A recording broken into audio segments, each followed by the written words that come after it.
This is me Purnima and welcome back to my channel chapter commerce. हम लोग हमारी financial accounting का एक बहुत इंटरेस्टिंग एंड एक बहुत इंपॉर्टेंट चैप्टर पढ़ रहे हैं विच इज BRS यानी कि बैंक रिकंसिलिएशन स्टेटमेंट।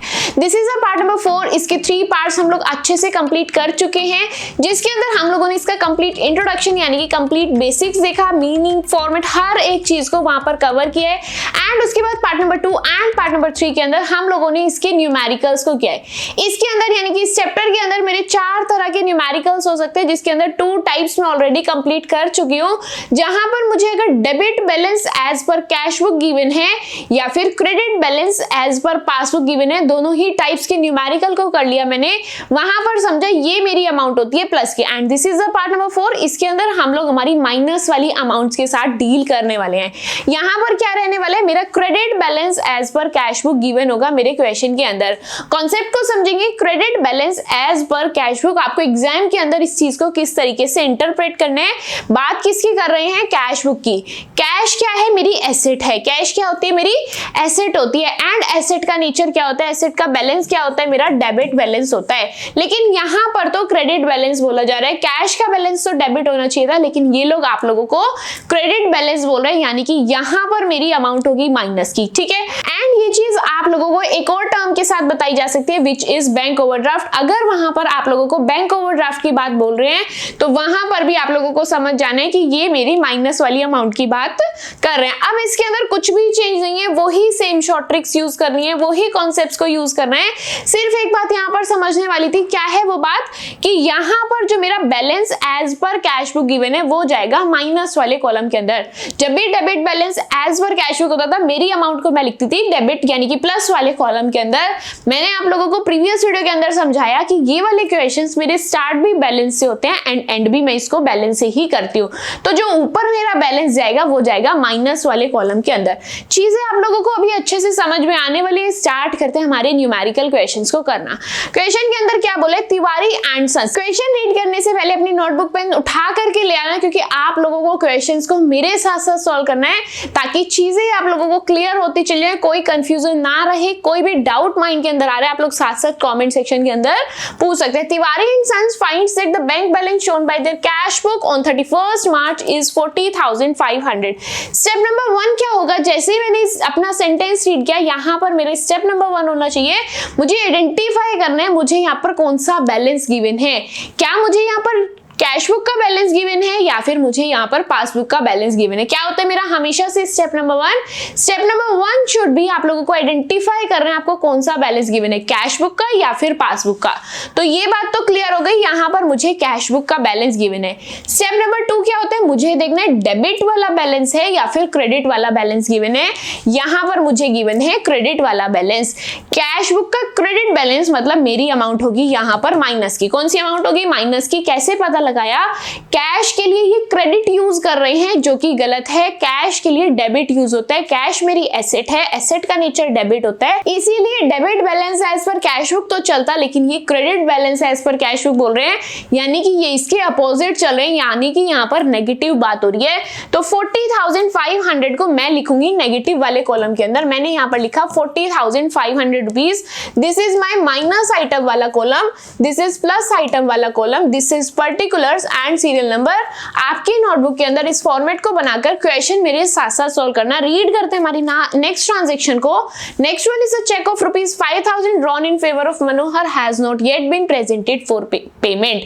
आप लोगों ने मनोहर के नाम पर एक 5,000 का चेक काट दिया। क्या किया, आप लोगों ने एक चेक काटा, यानी कि आपकी कैश बुक से जा रही है पेमेंट, वो भी 5,000 की। लेकिन बैंक के अंदर से अभी वो पेमेंट नहीं गई है, क्योंकि वो चेक अभी तक बैंक नहीं पहुंचा है। अब नेक्स्ट स्टेप क्या होता है, मेरा नेक्स्ट स्टेप होता है कि मुझे आइडेंटिफाई करना है कि मैं फ्रीज किसको करूं। ध्यान से एक एक करके चीजों को समझना। मैंने मेरी ट्रांजैक्शन को रीड किया, एक हैंड को कैश बुक बनाया, एक हैंड को पासबुक बनाया।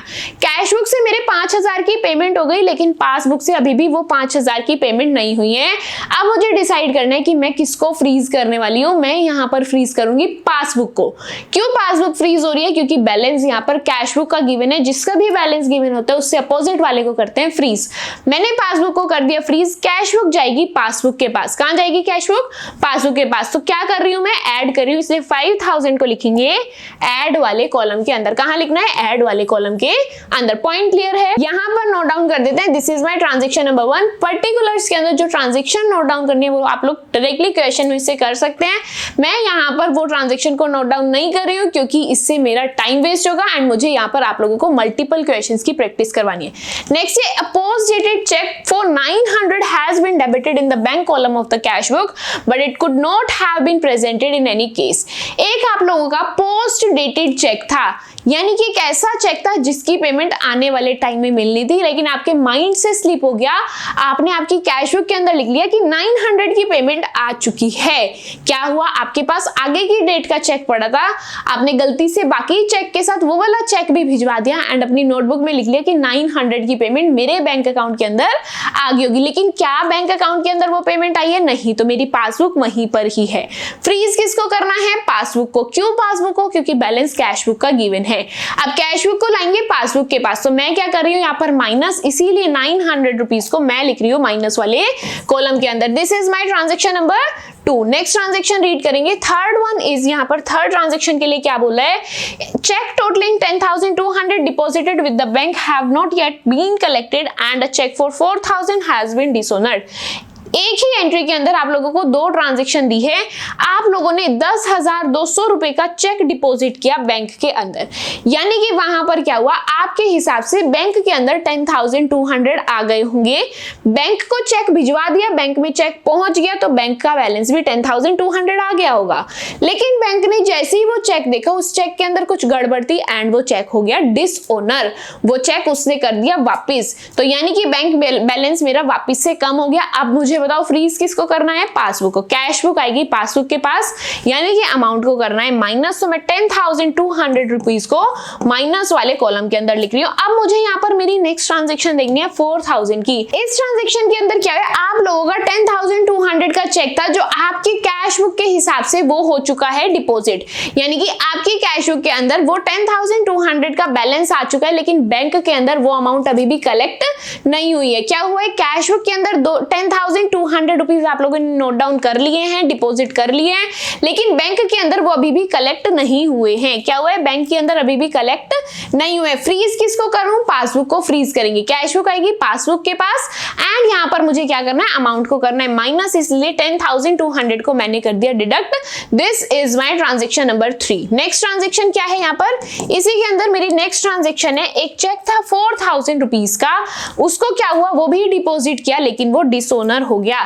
कैश बुक के अंदर 4,000 का चेक डिपॉजिट हो गया, पासबुक ने भी 4,000 रुपए लिखे, लेकिन जब पासबुक यानी कि बैंक ने उस चेक को ध्यान से देखा तो पासबुक यानी कि बैंक को समझ आया कि इसमें तो गड़बड़ है एंड उन्होंने वो चेक कर दिया वापस, यानी कि बैंक बैलेंस वापस से नीचे आ गया, पासबुक मेरी नीचे आ गई। पासबुक को कर दो फ्रीज, कैश बुक आ रही है पासबुक के पास, यानी कि यहां पर मुझे अमाउंट को करना पड़ेगा माइनस। तो अगेन मैं 4,000 को माइनस वाले कॉलम के अंदर लिख रही हूँ। ये दोनों ट्रांजेक्शन मेरी एक ही पॉइंट के अंदर है, which is third. Next transaction read करते हैं। Fourth one is a bill of 10,000 rupees was retired by the bank under a rebate of 150 rupees, but the full amount of the bill was credited in the bank column of the cash book। यहाँ पर क्या हुआ? एक bill था जो retire हो रहा था, 10,000 रुपीज का बिल था एंड उस पे आप लोगों को डिस्काउंट मिल रहा था 150 रुपीज का, लेकिन वहां पर आप लोगों ने क्या किया? उस रिबेट को आप लोगों ने नोट डाउन नहीं किया, आपने उसको क्रेडिट कर दिया कैश बुक के अंदर पूरी अमाउंट के साथ, 10,000 के साथ। क्या हुआ यहाँ पर? आप लोगों ने आपकी कैश बुक में से पूरे 10,000 रुपीज काट लिए, लेकिन पासबुक में से क्या हुआ है? पासबुक में सिर्फ 9850 कटे हैं। कैश बुक में से तो पूरे 10,000 कट गए, लेकिन बैंक से आपके 9850 कटे हैं। क्यों? क्योंकि 150 रुपए का आपको मिला है डिस्काउंट। अब पासबुक आपकी यहाँ है, कैश बुक यहाँ है, फ्रीज किसको करना है? पासबुक को। पासबुक हो गई यहाँ पर मेरी फ्रीज, कैश बुक आएगी पासबुक के पास, यानी कि यहाँ पर मुझे ऐड करना है, वो भी कितनी अमाउंट से? 150 से। तो मैं ऐड वाले कॉलम के अंदर यहाँ पर लिख दूंगी 150 rupees. This is my transaction number 4। क्या यहाँ पर हर एक ट्रांजेक्शन आप लोगों को क्लियर है? हर एक एंट्री क्या आप लोगों को यहाँ पर समझ आई है? अब इसके बाद मेरा लास्ट स्टेप क्या बचता है? हर एक काम करने के बाद मुझे करनी होती है टोटलिंग। मेरे साथ साथ यहाँ पर टोटल करेंगे एंड मुझे बताएंगे आप लोगों का कौन कौन सी साइड का टोटल बड़ा है, प्लस साइड का या फिर माइनस साइड का। इस क्वेश्चन के अंदर मेरी माइनस वाले कॉलम के अंदर टोटल बड़ा आ रहा है। एंड अमाउंट क्या आ रही है 55600। क्या अमाउंट आ रही है यहाँ पर 55600। दोनों साइड मैंने अपनी उस अमाउंट को लिख दिया। अब मुझे निकालना है यहाँ पर बैलेंसिंग फिगर। यहां से ऊपर वाली हर एक चीज को माइनस करेंगे। बैलेंसिंग फिगर क्या आ रही है मेरी, माय अमाउंट इज 50450। कितनी अमाउंट आ रही है 50450। एंड इसको मैं क्या लिखूंगी, बैलेंस एज पर पासबुक। कैसे लिखेंगे, बैलेंस एज पर पासबुक। वो भी कौन सा बैलेंस, यहां पर आप लोगों को ऊपर कौन सा बैलेंस गिवन था, balance as per cash book given था। वो भी कौन सा balance as per cash book, आप लोगों का यहाँ पर क्रेडिट बैलेंस था। ऊपर अगर कैश बुक का बैलेंस गिवन था, नीचे कौन सा बैलेंस गिवन होगा, पासबुक का। ऊपर क्रेडिट का बैलेंस गिवन है तो नीचे कौन सा बैलेंस गिवन होगा, आप लोगों का डेबिट का बैलेंस गिवन होगा। क्या ये पॉइंट क्लियर है, क्वेश्चन आप लोगों को अच्छे से करना आ गया है या फिर नहीं। आगे बढ़ते अपने नेक्स्ट क्वेश्चन को देखते हैं। अगर इस क्वेश्चन के अंदर कोई भी आप लोग डाउट फेस कर रहे हैं, आप लोग मुझसे कॉमेंट सेक्शन के अंदर पूछ सकते हैं। नेक्स्ट क्वेश्चन मेरा क्या है, यहाँ पर रीड करेंगे। रीड करने से पहले step number 1 and step number 2 को हम लोग कंप्लीट कर लेंगे। स्टेप नंबर 1 शुड बी, आप लोगों को आइडेंटिफाई करना है balance as per cash book given है या फिर balance as per passbook given है। यहां पर मुझे कैश बुक का बैलेंस गिवन है। स्टेप नंबर 1 मेरा हो गया। स्टेप नंबर 2 क्या है, यहां पर डेबिट बैलेंस है या फिर क्रेडिट बैलेंस है। मैंने आप लोगों को अभी जब मैं इसका इंट्रो करा रही थी तो मैंने आपको समझाया कि अगर कैश बुक का क्रेडिट बोला है या फिर बैंक ओवरड्राफ्ट टर्म का यूज हुआ है, यानी कि वहां पर आपको समझना है अमाउंट है मेरी माइनस की। इन दोनों वर्ड्स के अलावा आप लोगों के लिए कोई और टर्म का यूज नहीं होगा। इसीलिए पॉइंट को ध्यान में रखना, अपनी चीजें स्टार मार्क करके आप लोग लिख सकते हैं, आपके नोट्स प्रिपेयर कर सकते हैं कि ये चीज गिवन होगी तो ऐसे करना है, ऐसे गिवन होगा तो ऐसे करना है। एग्जाम टाइम पे ये चीजें बहुत काम आती है। बैंक ओवरड्राफ्ट का मतलब है यानी कि ये अमाउंट है मेरी माइनस की, तो कितनी अमाउंट है 52100। मैं लिख रही हूँ 52100 को माइनस वाले कॉलम के अंदर। दिस इज माई प्लस वाला column, this is particulars and this is serial number. Point clear है। अब मेरे को एक एक ट्रांजैक्शन को रीड करना है एंड अपनी चीजों को यहाँ पर सॉल्व करना है। ट्रांजैक्शन को रीड करते हैं। यहाँ पर ट्रांजैक्शन के अंदर क्या बोला है, the total amount of cheque for 94,400 were deposited into the bank, but of these one cheque for 11,116 has been entered into the passbook on 5th April. क्या हुआ, आप लोगों ने चेक भेजे बैंक के अंदर, डिपॉजिट हुए यानी कि चेक की अमाउंट मेरे अकाउंट के अंदर आई है 94,400 की। कैश बुक के अंदर 94,400 रुपीज बढ़ गई। पासबुक के अंदर भी अमाउंट बढ़ रही थी, लेकिन एक चेक रह गया। कौन सी अमाउंट का, 11160 अमाउंट का एक चेक रह गया। यानी कि कैश बुक पूरी अमाउंट से बढ़ गई, पासबुक बढ़ तो रही थी लेकिन थोड़ी सी अमाउंट उसमें रह गई। वो भी कितनी अमाउंट, 11160 वाली अमाउंट मेरी रह गई। अब क्या करना है मुझे, नेक्स्ट स्टेप करना है फ्रीज। किसको फ्रीज करूं, कैश बुक को करूं या फिर पासबुक को। यहां पर मैं मेरी पासबुक को फ्रीज करूंगी क्योंकि बैलेंस मुझे कैश बुक का गिवन है। कैश बुक आएगी पासबुक के पास, तो ऊपर से नीचे आ रही यानी कि करेंगे माइनस। किस अमाउंट से माइनस करेंगे, इस अमाउंट से माइनस करना है। मैं यहाँ पर लिख रही हूँ 11160। पॉइंट क्लियर है या फिर नहीं। ये फर्स्ट नंबर पे मैंने मेरा बैलेंस लिखा। कैसे लिखेंगे ध्यान से समझना। यहां पर हम लोग लिखेंगे balance as per bank overdraft. क्या लिखेंगे, balance as per bank overdraft. Second transaction आप लोग आपके क्वेश्चन से नोट डाउन कर लेंगे एंड उसका सॉल्यूशन यानी कि उसकी अमाउंट मैंने माइनस कॉलम के अंदर लिख दिया। नेक्स्ट ट्रांजैक्शन क्या है यहाँ पर, third one is during the month cheque for 89,580 were drawn in favour of creditors. आप लोगों ने चेक काटा, कितने का चेक काटा, 89,580 का चेक काटा। Out of them one creditor for 38,580 and cash his cheque on 7th April. अप्रैल के अंदर जो भी चीजें हो रही है मुझे करना है उसे इग्नोर, क्योंकि मैं मार्च तक की ट्रांजैक्शंस को देखती हूँ। आप लोगों ने 89,000 वाला चेक काटा। हर चेक की पेमेंट बैंक से भी हो रही थी, लेकिन एक चेक जो था आपका 38,000 वाला जो चेक था उसकी पेमेंट नहीं हुई। यानी कि कैश बुक के अंदर तो आपने सारी पेमेंट शो कर दी, लेकिन पासबुक के अंदर थोड़ी सी अमाउंट रह गई। एक क्रेडिटर था जो थोड़ा लेजी था, थोड़ा लेट बैंक गया, तो उसका चेक प्रेजेंट नहीं हुआ।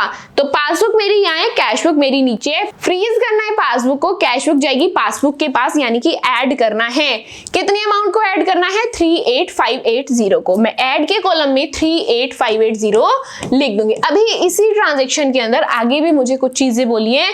क्या बोला है यहाँ पर, whereas another 44320 have not yet been encashed। एक चेक और था 4320 का, वो भी एनकैश नहीं हुआ। यानी कि कैश बुक से 4320 की भी पेमेंट हो गई है, लेकिन पासबुक से 4320 वाले चेक की पेमेंट नहीं हुई है। कैश बुक से 4320 कट चुके हैं, पासबुक से नहीं कटे हैं। पासबुक कर दो फ्रीज, कैश बुक जाएगी पासबुक के पास, यानी कि 4320 को करना है ऐड। क्या पॉइंट क्लियर है? ये दोनों ही 4320, ये दोनों ही ट्रांजेक्शंस मेरी किससे रिलेट करती हैं? कौन सा पॉइंट है ये मेरा थर्ड पॉइंट है। दोनों ट्रांजेक्शन मेरे थर्ड नंबर वाले पॉइंट की है, इसीलिए मैंने यहाँ पर आप लोगों को ब्रैकेट बना करके मार्क कर दिया। अब नेक्स्ट ट्रांजेक्शन क्या है? यहाँ पर नेक्स्ट ट्रांजेक्शन को रीड करते हैं। Next one is as per instructions the bank on 28 March paid out 10,500 to a creditor but by mistake the same has not been entered in the cash book. आप लोगों ने 10,500 की एक creditor को कर दी है पेमेंट। क्या किया? 10,500 की पेमेंट की है क्रेडिटर को, तो कैश बुक से बैलेंस कम होना चाहिए था एंड पासबुक से भी बैलेंस कम होना चाहिए था, दोनों से कम होना चाहिए था, लेकिन कैश बुक से आपने कम नहीं किया। पासबुक से तो कम हो गया लेकिन कैश बुक से नहीं किया, तो कैश बुक मेरी वहीं पर है। क्या था? ये है कैश बुक, ये है पासबुक। आप लोगों को क्रेडिटर की पेमेंट करनी थी, कितनी अमाउंट थी आप लोगों की? 10,500 रुपीज। कैश बुक से भी कटने थे एंड पासबुक से भी कटने थे, लेकिन आपने कैश बुक से काटे ही नहीं, आपके कैश बुक का बैलेंस नीचे आया ही नहीं। तो अब मुझे क्या करना है? पासबुक करेंगे फ्रीज, कैश बुक आएगी पासबुक के पास, यानी कि यहाँ पर 10,500 होंगे मेरे डिडक्ट। क्या लिखेंगे? 10,500 को मैं मेरे माइनस वाले कॉलम के अंदर लिख रही हूँ and this is my transaction number 4। Next transaction को रीड करेंगे एंड यहाँ पर सॉर्ट आउट करते हैं। According to agreement on 25th March a debtor deposited directly into the bank 9,000 but the same has not been recorded in the cash book. एक debtor था जो मेरे बैंक अकाउंट के अंदर डायरेक्टली आकर के पेमेंट डिपॉजिट करके चला गया, यानी कि मेरा बैंक अकाउंट 9,000 से बढ़ गया। कैश बुक को पता ही नहीं था कि मेरे डेटर ने बैंक अकाउंट के अंदर आकर अमाउंट को डिपॉजिट कर दिया है। बैंक बैलेंस बढ़ गया, कैश बुक को नहीं पता। फ्रीज कर दो पासबुक को, कैश बुक मेरी नीचे है, कैश बुक आएगी पासबुक के पास, ऐड करेंगे अमाउंट 9,000 को, तो मैं यहाँ पर मेरे ऐड वाले कॉलम के अंदर 9,000 को कर रही हूँ add. This is my transaction number 5th। Next transaction देखते हैं। 6th one is in the month of March the bank without any intimation debited his account for 120 as bank charges and credited the same for ₹180 as interest. बिना किसी चीज का notice दिए हुए bank ने क्या किया? बैंक ने दो काम कर लिए। एक तो 120 रुपए काट लिए। क्या हुआ? बैंक ने 120 काटे तो पासबुक से मेरे 120 रुपीज कट गए। कैश बुक को पता था? नहीं पता था, क्योंकि बैंक ने बताया नहीं। क्वेश्चन के अंदर क्या हुआ? बैंक ने बिना बताए 120 रुपीज काट ली, यानी कि बैंक बैलेंस मेरा 120 से नीचे आ गया। कैश बुक वाले को पता ही नहीं था, उसने अमाउंट को काटा ही नहीं। फ्रीज करना है पासबुक को, कैश बुक आ रही है पासबुक के पास नीचे आ रही है, तो 120 रुपीज को करना पड़ेगा माइनस। 120 रुपीज मैंने माइनस के कॉलम के अंदर लिख दिया। नेक्स्ट चीज यहाँ पर क्या हुई है? सेम ही दिन 180 रुपीज बैंक ने आपको दिए भी हैं। पासबुक के अंदर 180 रुपीज आए भी हैं। किस नाम के? इंटरेस्ट के नाम के, यानी कि आप लोगों को मिला है इंटरेस्ट। पासबुक ने 180 रुपीज इंटरेस्ट डाल दिया, कैश बुक को पता ही नहीं था। फ्रीज किसको करेंगे? पासबुक को। कैश बुक जाएगी पासबुक के पास, यानी कि करना है ऐड, अमाउंट आएगी 180 रुपीज। क्या अमाउंट आएगी यहाँ पर मेरी? 180 रुपीज, वो भी ऐड वाले कॉलम के अंदर। यहाँ पे मैंने लिख दिया 180 rupees. This is my transaction number 6। Next and last transaction read करते हैं, अपने क्वेश्चन को इसी के साथ यहाँ पर कंप्लीट करते हैं। Last transaction is cash deposit of 5780 in bank was recorded as 7580. The error was rectified by the bank before 31st March. आप लोगों ने क्या किया? बैंक के अंदर डिपॉजिट किया 5780 को। क्या किया? बैंक के अंदर 5780 अमाउंट को डिपॉजिट किया। क्या हुआ था? बैंक के अंदर अगर 5780 को डिपॉजिट किया तो कैश बुक में 5780 बढ़ गया। अब पासबुक वालों ने क्या किया? गलती से उसे 7580 लिख दिया एंड 31st मार्च से पहले पहले अपनी गलती को सुधार भी दिया। तो यानी कि ये ट्रांजैक्शन मुझे सिर्फ कंफ्यूज करने के लिए बनाई गई है। इस ट्रांजैक्शन के अंदर मेरे करने वाला कोई भी काम नहीं है। अगर आप लोग बैंक अकाउंट के अंदर 5780 रुपीज डिपॉजिट कर रहे हैं तो कैश बुक के अंदर तो बढ़ा, पासबुक के अंदर भी बढ़ा, लेकिन 7000 बढ़ गया। लेकिन बैंक वालों ने एकदम देख लिया कि मुझसे गलती हो गई, उन्होंने अपनी गलती को सुधार करके उस अमाउंट को 5780 कर लिया। तो क्या यहाँ पर कोई एरर बचा है? क्या यहाँ पर कोई मिस्टेक बची है? नहीं। क्यों? क्योंकि उन्होंने अपनी गलती को 31 मार्च से पहले पहले ही सुधार लिया। अगर इस मिस्टेक को वो इसके बाद सुधारते तो मैं इसकी एडजस्टमेंट को करती। तो यानी कि ये ट्रांजैक्शन सिर्फ मुझे कंफ्यूज करने के लिए बनाई गई है, इसका कोई रोल नहीं है। इसी के साथ मेरा क्वेश्चन यहाँ पर अच्छे से कंप्लीट हो चुका है। हर एक ट्रांजैक्शन को रीड करने के बाद मैंने यहाँ पर कंप्लीट किया है। अब लास्ट स्टेप मेरा क्या बचता है? मुझे करनी है यहाँ पर टोटलिंग एंड बैलेंसिंग। चेक करके बताएंगे यहाँ पर आप लोगों का प्लस वाली साइड का टोटल बढ़ा रहे हैं या फिर क्रेडिट साइड वाला टोटल बढ़ा रहे हैं। जो भी टोटल पड़ा है दोनों साइड उसी टोटल को हम लोग लिख देंगे। मेरा टोटल है माइनस साइड वाला, क्या टोटल है 73880, क्या टोटल है 73880। क्या यहाँ पर आप लोगों को पॉइंट ले रहा है? अब मुझे क्या करना है, ऊपर यानी कि प्लस वाली हर एक चीज को माइनस करेंगे एंड अपनी अमाउंट को यहाँ पर कैलकुलेट करेंगे। And my amount is 21800। कितनी अमाउंट आएगी यहाँ पर मेरी 21800। एंड मैं इसको कैसे लिखने वाली हूँ, यहाँ पर हम लोग लिखेंगे balance as per passbook, balance as per passbook. वो भी कौन सा बैलेंस, यहाँ पर मेरा आएगा डेबिट बैलेंस। पॉइंट क्लियर है या फिर नहीं? इसी के साथ हम लोगों ने यहाँ पर हमारे दो न्यूमेरिकल क्वेश्चंस को कंप्लीट कर लिया है। कब? जब मेरी अमाउंट माइनस की होगी। पॉइंट क्लियर है? अगर आप लोगों को इन दोनों क्वेश्चंस के अंदर कोई भी डाउट है, आप लोग मुझसे कमेंट सेक्शन के अंदर पूछ सकते हैं, ताकि वहां पर मैं आप लोगों के डाउट्स को सोल्व कर पाऊं। साथ ही आप लोगों को स्क्रीन पर एक क्वेश्चन दिख रहा होगा, this is your homework question. Question की प्रैक्टिस आप लोग खुद से करेंगे। आप लोगों के आंसर्स मुझे कमेंट सेक्शन के अंदर बताएंगे कि आप लोगों का क्वेश्चन सोल्व करने के बाद क्या आंसर आ रहा है। आप लोगों को फाइनल बैलेंसिंग फिगर मुझे बतानी है। क्लियर है बात? इस क्वेश्चन के अंदर कोई भी डाउट अगर आप लोग फेस करेंगे तो कमेंट सेक्शन के अंदर विदाउट एनी हेजिटेशन आप लोग मुझसे कोई भी, चाहे वो सिंपल डाउट हो चाहे कोई वो हार्ड लेवल डाउट हो, डोंट वरी, हर एक डाउट आप लोगों का वहां पर सॉल्व हो जाएगा। साथ ही आज की वीडियो के अंदर हम लोगों ने जितना भी पढ़ा इसके नोट्स आप लोगों को टेलीग्राम चैनल पर मिल जाएंगे एंड टेलीग्राम चैनल का लिंक आप लोगों को डिस्क्रिप्शन बॉक्स में मिल जाएगा। वहां पर जाकर लिंक को टैप करके टेलीग्राम चैनल को ज्वाइन करके आप लोग नोट्स को डाउनलोड कर सकते हैं एंड अपने कॉन्सेप्ट्स को अच्छे से रिवाइज एंड रिकॉल कर सकते हैं। साथ ही अगर अभी तक आप लोगों ने इसके प्रीवियस पार्ट्स को कंप्लीट नहीं किया है तो इस चैप्टर की पूरी प्लेलिस्ट का लिंक आप लोगों को डिस्क्रिप्शन बॉक्स में मिल जाएगा। लिंक को टैप करके आप लोग इस पूरे चैप्टर को सीक्वेंस से कंप्लीट कर सकते हैं, सीरीज में कंप्लीट कर सकते हैं। साथ ही आप लोगों को हर एक चीज अच्छे से समझ आ रही है तो आप लोग आपका रिव्यू कमेंट सेक्शन के अंदर जरूर शेयर कीजिएगा। एंड वीडियो पसंद आई है तो don't forget to like my video and subscribe to my channel which is chapter commerce. That's it for today's video. मिलते हैं आपसे नेक्स्ट वीडियो के अंदर। Till then bye bye.